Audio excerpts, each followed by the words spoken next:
ঘুমালে হবে না। এই লাল সবুজের পতাকাকে রক্ষা করার জন্য, এই স্বাধীনতা সার্বভৌমত্বকে রক্ষা করার জন্য, শান্তিপ্রিয় একটা জাতিকে সুন্দরভাবে পরিচালনা করার জন্য আমাদেরকে ঐক্যবদ্ধভাবে থাকার দরকার আছে না? আল্লাহ তাআলা আমাদেরকে বোঝার তৌফিক দান করুন। প্রিয় ভাইরা, সুতরাং আল্লাহ সুবহানাহু ওয়া তাআলা আসমানে জমিনে যা কিছু আছে জানে কি জানে না? অবশ্যই জানে। আপনার আমার অন্তরের ভিতরে কে আছে জানে কে? আল্লাহ। আপনার আমার অন্তরে কি চিন্তা হচ্ছে সব কিছু জানেন কে? আল্লাহ সুবহানাহু ওয়া তাআলা। সুতরাং এমন চিন্তা করা যাবে না, এমন চিন্তা করা যাবে না যে আমি ইসলামকে ক্ষতি করবো, ইসলামিক দলগুলোকে ক্ষতি করবো। এইরকম চিন্তা করলে হয়তো দুনিয়ার মানুষ জানবে না, আল্লাহ তাআলা জানবে কি জানবে? অবশ্যই। সুতরাং চিন্তা থেকে, খারাপ চিন্তা থেকেও নিজের অন্তরকে মুক্ত রাখার দরকার আছে না?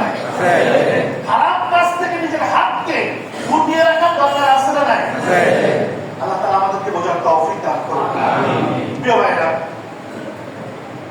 ইসলামের শিক্ষার গুরুত্ব আল্লাহ সুবহানাহু ওয়া তাআলা সর্বপ্রথমই দিয়েছেন। পৃথিবীর মানুষের কাছে আল্লাহ সুবহানাহু সর্বপ্রথম যে মেসেজ আল্লাহ তাআলা পাঠিয়েছেন সেটা হচ্ছে কি? ইকরা, পড়ো। কোন শব্দ হয় সেটা? ইকরা, পড়ো। মুসলিম জাতিকে আল্লাহ সুবহানাহু ওয়া তাআলা, পৃথিবীর মানুষকে আল্লাহ সুবহানাহু ওয়া তাআলা প্রথম নির্দেশ করেছেন পড়ার জন্য। আমি যদি এখন এই যে হাজার হাজার মুসল্লি আমরা কেন করতে যাচ্ছি, যদি জিজ্ঞেস করি আজকে সকাল থেকে জুমা পর্যন্ত আপনারা কে কে পড়েছেন, খুব বেশি হাত কিন্তু উপরে উঠবে না, ঠিক কিনা বলতে? আচ্ছা, এই পড়া বলতে কিসের পড়া? আল্লাহ তাআলা নিজেই বলে দিয়েছেন, বিসমি রাব্বিকাল্লাযী খালাক। কার নামে পড়তে হবে? আল্লাহর নামে পড়তে হবে। আমি যদি বলি ফজর নামাজ পড়ার জন্য আমরা পড়েছি, হ্যাঁ, অনেকেরই হাত উঠবে না। প্রিয় ভাইরা, এই জন্য আমাদেরকে পড়ার কোনো বিকল্প নাই। আছে? পড়ার কোনো বিকল্প নাই, স্টাডির বিকল্প নাই।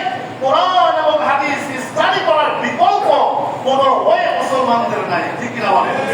আজকে মুসলমান জাতির অবপতনের অন্যতম কারণ হচ্ছে তারা পড়াশোনা ছেড়ে দিয়েছে। কোরআন পড়ে না, হাদিস পড়ে না, সাহাবায়ে কেরামের জীবনী পড়ে না। সারাদিন 24 ঘন্টা দুনিয়াতে কিভাবে উন্নতি করা যায়, ব্যবসা বাণিজ্য বৃদ্ধি করা যায়, সেটার ব্যাপারে তাদের চিন্তা ভাবনা গবেষণা সব কিছু দুনিয়ার জন্য, ঠিক কিনা বলেন? এই জন্য আজকে মুসলিম জাতির এই অবপতনের কারণ। সম্মানিত উপস্থিতি, এই জন্য আল্লাহ সুবহানাহু ওয়া তাআলা বলেছেন, ইকরা বিসমি রাব্বিকাল্লাযী খালাক। পড়ো তোমার প্রভুর নামে, যিনি তোমাকে সৃষ্টি করেছেন এক ফোঁটা জমাট রক্ত থেকে, ঠিক কিনা বলেন? সুতরাং আল্লাহ তাআলার নামে আমাদেরকে পড়তে হবে, শিক্ষা অর্জন করতে হবে। প্রিয় ভাইরা, শিক্ষা মৌলিকভাবে দুই প্রকার। কয় প্রকার ভাই? দুই প্রকারের শিক্ষা। একটা হচ্ছে জাগতিক শিক্ষা, আর একটা হচ্ছে কি? দ্বীনি শিক্ষা। কি শিক্ষা ভাই?